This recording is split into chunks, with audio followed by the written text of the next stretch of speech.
네, 저는 경기도 수원시의 광교 신도시 신축 아파트를 보고 있는데요. 네.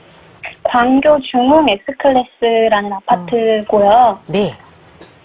현재 35평을 보고 있는데 전세를 끼고 이제 투자금 한 9억에서 10억 정도를 생각해야 되더라고요. 지금 시세로. 네. 근데 이 정도를 투자할 가치가 있는지 네. 네, 그게 궁금하고요. 이제 왜냐면 이 정도의 가격이면은 제가 네. 알아본 바로는 판교, 분당, 강남권, 구축 이런 데도 할 수 있더라고요. 그래서 어떻게 생각하시는지 그 전망이나 매수 시점에 대해서 궁금합니다. 알겠습니다. 그러면 지금 말씀 주신 게 광교 중흥 S클래스를 갭 투자하시고 싶다라는 말씀을 주신 거거든요. 네. 그러면 지금 실거주하는 주택은 따로 하나 보유하고 계세요?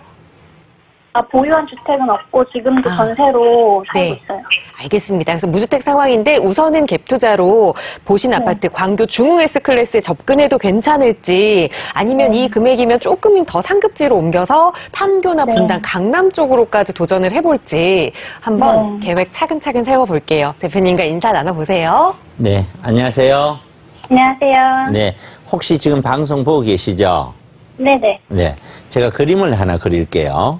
네. 이런 산이 하나가 있어요. 근데 산이 완만하게 갔는데 동산이 또 하나 생겨요. 완만하게 갔는데 또 하나 생겨요. 자, 이게 예를 들어서 서울이다 이거예요. 네. 이게 판교단 말이에요. 이게 광교단 말이죠. 네. 자, 이렇게 이해하면 좀 이해가 될 거예요. 그럼 광교 지역만 놓고 보면은 여기가 수원이에요. 수원에서 광교 지역이 여기라고 보면 여기가 제일 높은 산이죠. 네. 이렇게 되고 이 수원 나머지 지역은 뭐 조그만 구렁은 이렇게 있겠죠. 네. 자, 무슨 얘기를 드리고 싶냐면은 각 지역마다 지방에 가면은 지방 도시에서도 뭐 부산의 해운대라든가 대구의 수성구라든가 이런 데 가격대는 서울 가격 못지않게끔 높게 형성이 되어 있어요. 서울만 무조건 높다 이렇게 볼 수는 없는 것이에요. 네. 그래서 광교라는 지역도 당연히 서울이 높고 판교가 높으면 광교도 높을 수 있다는 가정을 일단은 하나 하셔야 돼요.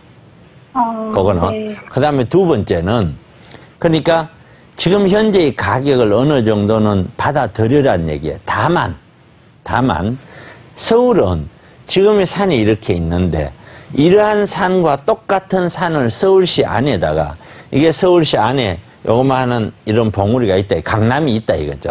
그러면 다른 데도 강남 같은 이런 봉우리를 만들 수 있느냐?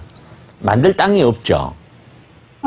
네. 그러면은 예를 들어서 판교는 신도시고 광교도 신도시지만 판교는 그냥 맨 땅 위에 도시가 하나가 덜그러니 들어온 것인데 광교는 수원이라는 구도심의 한 축의 도시가 형성이 됐죠. 네. 그러면 수원이라는 도시와 또 광교 주변이 또 다른 어떤 영향을 해서 작은 산들은 들어올 수가 있는 것이죠. 그래서 안정성이라고 얘기하면은 가격의 안정성은 이렇게 가는 거예요. 서울에서 경기도로 내려가는 거예요. 안정성은. 이게. 네. 그래서 이게 서울에서 어떤 흐름에 의해서 줄어들면은 가격대가 올라가면은 같이 이렇게 가는 것이죠. 내려오면은 이렇게 같이 내려오는 것이에요. 근데 이제 다만 올라갈 때도 강세고 올라가는 타이밍도 달라요. 광교가 5년, 6년, 7년간에 걸쳐서 폭발적으로 올라온 게 아니라 여기도 역시 지방도시다 보니 몇 년 사이에 올랐단 말이에요. 네. 이게. 근데 서울은 2014년, 15년 그 전부터 지금까지 쭉 계속 올라오고 있는 거거든요. 네. 이게. 그러면은 그 힘이라는 거. 올라왔었을 때의 그런 힘과 내려갔었을 때의 힘은 광교 쪽은 서울 쪽보다는 조금 더 약할 거라고. 내려올 때는 좀 힘이 서울보다는 좀 많이 출렁일 확률이 높다라는 거죠. 네. 이게. 그러다 보면은 순수한 투자로 만약에 간다라고 했었을 때는 지금 이미 형성되어 있는 이러한 투자보다는 앞으로 형성될 투자. 그러면 아까 얘기했듯이 무슨 재개발이나 재건축 같은 거. 그거는 네. 완공품이 아니라 완공품이 가기 전 단계잖아요. 네. 그런 쪽으로 접근을 해서 가닥을 잡고 가는 것이 그래도 미래로 보면은 좀 더 확률이 높아요. 네. 이게. 근데 이제 지금 사시는 데는 광교에 사세요? 네, 광교에 살아요. 네. 근데 광교에 사시면서 집이 없으신가요? 네, 지금 전세로 살고 있고, 사실 광교를 살아보니까 광교가 좋아서 사실 알아보게 된 거거든요. 그렇죠. 그냥 그 동네에서 나는 거주 목적으로 한다 하면은, 얘야, 좋죠. 앞에 이제, 이게 옛날에 원천 유원지라는 데거든요. 저수지가. 네. 있고, 뒤에 학교가 있고, 그러니까 뭐, 옆에 숲이 있고, 주거지로서는 아주 좋죠. 다만 여기 좀 멀어서 그렇지, 전체적인 선호도로서는 굉장히 좋은 것이에요, 이게.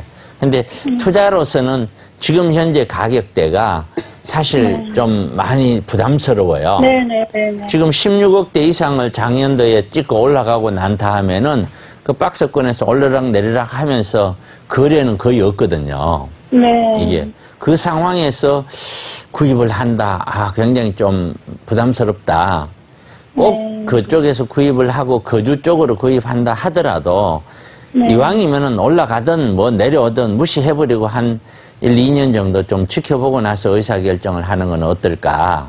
아, 네. 그렇다고 당장 1, 2년 사이에 가격대가 뭐 엄청난 변화가 있을 거다 이런 얘기보다는 적어도 올해 내년까지는 지켜보면은 네. 정부 정책에 의해서 금리가 어떻게 움직이는지 경제가 어떻게 움직이는지까지 어느 정도 나오면은 네. 부동산도 방향이 이제 어느 정도 정점을 찍든지 아니면 좀 더 올라가든지 좀 더 다시 내려오든지 뭔가 방향성이 좀 보일 것 같다.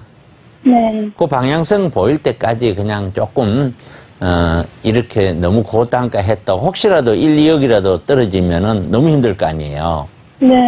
그러니까 좀 참고 기다리는 보는 게 어떨까 하는 것이 제 의견입니다. 네. 감사합니다. 네, 고맙습니다.